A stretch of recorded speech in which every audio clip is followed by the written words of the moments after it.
penghasilan hingga 50 juta dikenakan tarif 5%.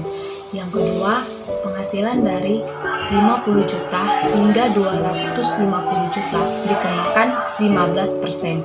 Dan yang ketiga, penghasilan dari 250 juta hingga 500 juta dikenakan 25%. Dan yang keempat, penghasilan di atas 500 juta dikenakan 30%. Dan yang tidak memiliki NPWP dikenakan tarif 20%.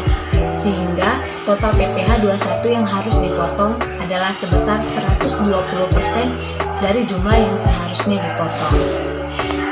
Kedua, kita masuk dari PPh 22. PPh 22 adalah pemotongan atau pemungutan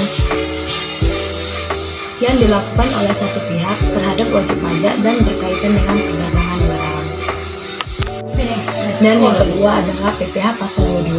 PPh pasal 22 adalah bentuk pemotongan atau pemungutan pajak yang dilakukan satu pihak terhadap wajib pajak dan berkaitan dengan perdagangan barang.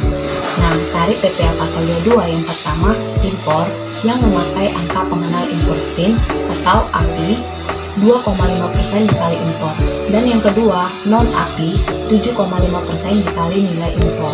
Dan yang ketiga, yang tidak dikuasai 7,5% dikali harga jual lelang. Dan tarif PPh 22 dalam pembelian barang di JPD, bendahara pemerintah, dan badan usaha milik negara atau badan usaha milik daerah, yaitu tarifnya 1,5% dikali harga pembelian dan tak termasuk PPN dan tidak final. PPh 23. PPh 23 adalah pajak yang dipotong atas penghasilan yang berasal dari modal, penyerahan jasa, dan penghargaan. PPh 23 digunakan untuk dividen, royalti, hadiah, penghargaan atau bonus, dan sewa. Untuk tarif PPh 23, yang pertama dikenakan 15% untuk penghargaan, hadiah, dan dividen. Dan yang kedua, tarif 2% untuk sewa dan harta.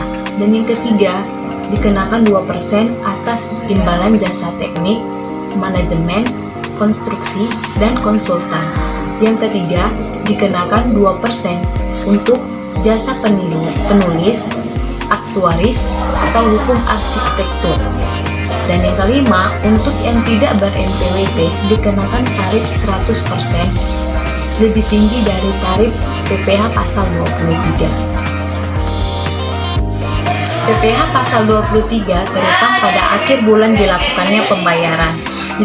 Disediakan untuk dibayar atau telah jatuh tempo pembayarannya, tergantung peristiwa yang terjadi terlebih dahulu.